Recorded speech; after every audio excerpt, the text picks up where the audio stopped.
We've got a bit of a, well, it's not a quandary, it's a bit of a situation more than anything. Normally we get a bit of a run up and a bit of a buzz ready for Easter, and obviously due to COVID it's just been a bit crazy the last couple of years, but this year is completely different. So just an important thing when you come to part exchange your caravan, making sure that you've not just looked at the CRIS document, because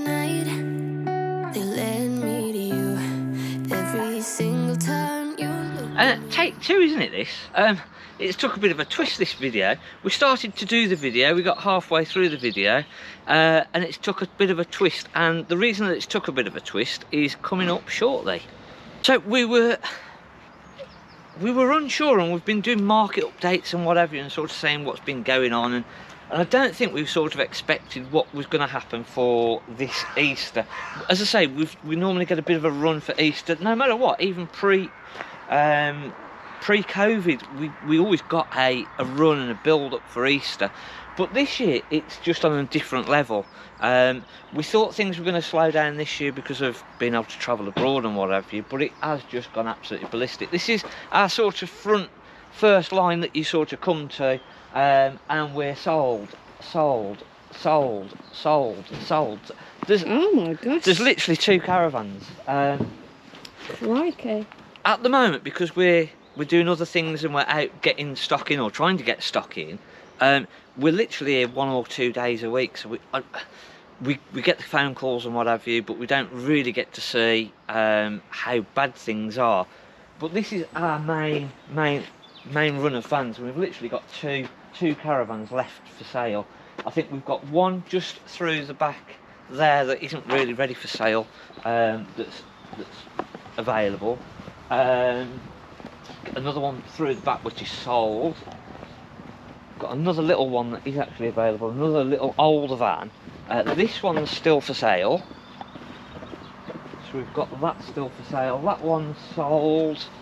We've got the Unicorn on the other side, that's available. The Swift is sold, that Swift is still for sale. One of the Pegasus Grands, that's sold. We've got the Buccaneer, that just come in last week, that's for sale. The Elegance, that's for sale. And coming round, it doesn't get any better, unfortunately. That one's gone. The little Ace Ward's TriStar's gone. That's just coming in part exchange, so that will be coming on sale. And then as we flip round, that is for sale. That one's sold. That one is for sale, or coming on for sale. And then everything else round the back then is sold. We've got a load of vans over, sort of in our prep area. Come on, come and have a look. So we're in a bit of a situation, and the problem that we've now got is, so literally everything in this area, this one's just coming in, sorry Mark, this one's just coming in part exchange, so we've got to take his motor mover and swap it onto his new one, but then everything else in the area back there is all sold. Is that all serviced, ready to go out, or is that waiting service, all this lot? Some of them are waiting service, some are waiting parts, some are just literally, as I said, I think that's the only one part exchange, and we've just got to swap bits over on that. So have you got the mover off that yet? I'm hoping I because it goes out the weekend yet, so that's all done ready.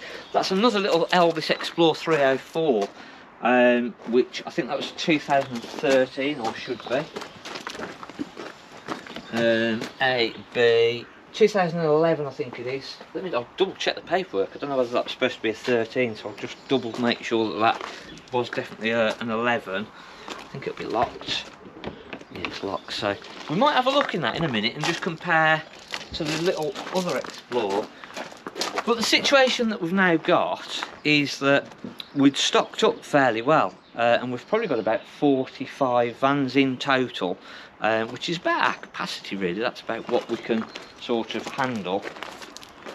So it means that our money is pretty much tied up within the vans that we've got on stock, waiting for them to go out. So yeah, that money's now tied up, so it means that we've not got as much funds to go out and buy new stock.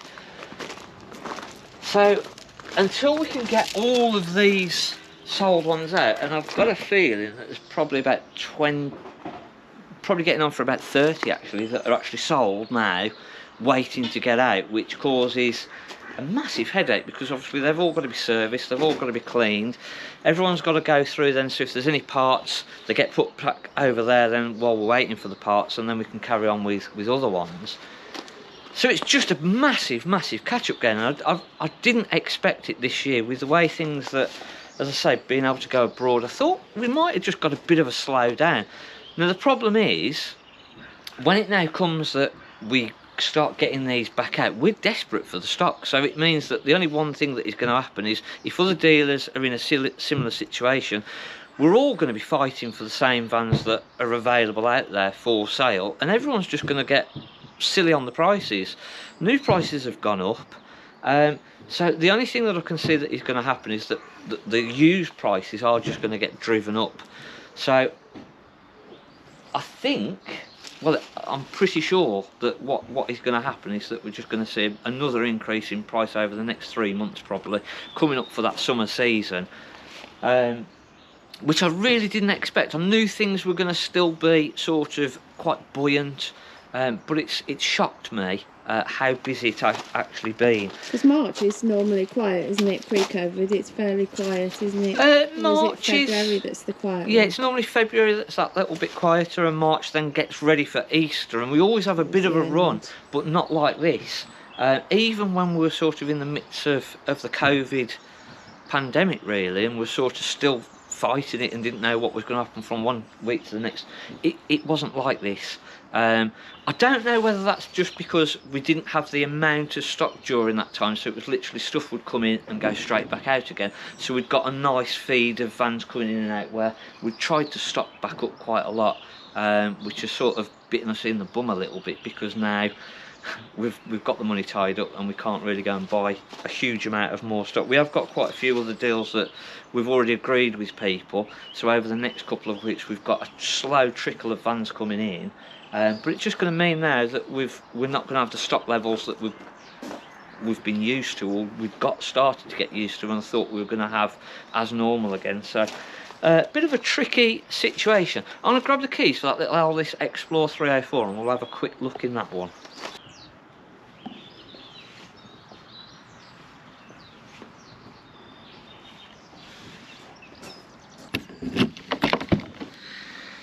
So this is the twist, isn't it, that we spoke about earlier on, which we were starting to video, and a little while ago, when I was sort of walking around, I'd said to you, this was supposed to be a 2013, and I'm checking the VIN number, which is the 10th digit along, which is a B. Now, a B actually represents that it's a 2011, not a 2013. If it was a... Let me work this out. So A is 2010, B is 2011, C is 2012, and D is 2013. So it should have been a D. My phone's ringing now, so... Right, we're back on again now. So, we got to D, which is 13. A, B, C, D. E, tell I didn't go to school, can't you? E is 14. F is 15. G is 16, H is 17. Now I, we don't include. Hi Graham. So we do not use an I. So it then jumps to J, which is 18, K, which is 19, and then so on. So, just an important thing when you come to part exchange your caravan, making sure that you've not just looked at the CRIS document, because sometimes the CRIS document can say what the date of registration. Now we've had caravans in the past, let's get inside of this little Explorer 304. We've had caravans in the past that haven't actually ever been registered. So it'll be a 2010 caravan, but for some strange reason, whatever reason it may be, it was never ever registered. So when somebody's bought it and then go, no, actually I'm going to register the caravan, it can show up as a 2019. So if you look at the actual CRIS document, there'll be the date of registration, but that's when it was registered, not when it was actually made. And that's why we always use what is on the caravan windows to determine exactly what year that caravan is, because we can't sell a 2011 caravan as a 2013 because they're two completely different things. It's not going to have the same equipment, it's not going to have the same build, etc. So it's not the same thing. So which is why we have to work off of what is on the Chris registration, which has spun this video into not complete... the Chris registration, the window. The window, sorry. Which has spun this video into complete chaos, really. And hence why I'm sort of completely unplanned for what basis the video is going to be. But it's quite important. It just shows you then that actually, if you're going to buy a caravan or look at a caravan, you need to make sure that you've checked on that Chris registration to make sure the year is actually what the year is supposed to be, and not just looked at that Chris document. In this case, we'd valued it as a 2013. It's actually a 2011. Now that is making about I think there's just over £2,000 difference in the values between a 2011 and a 2013. So it's a big chunk of money. Now obviously we're taking this in part exchange. We can't afford to sort of go, oh well, we'll give you the same price because it's not a 2013, just as goodwill, or it's £2,000 at the end of the day. So we've got to now go back to the customer and say, look, unfortunately we were basing it on a 2013, it is a 2011, and this is the difference in the price. Are you still happy? And there's a chance that the customer can turn around and say, no, actually it's not, and it should have really been picked up when the van first came in, but unfortunately because it was being just dropped off really just for the motor moves to be swapped around, it didn't get gone through thoroughly, which is normally why I'll try and normally go then through all the part exchanges before we finalise the deal and just make sure that all the I's are dotted, the T's are crossed, and everything is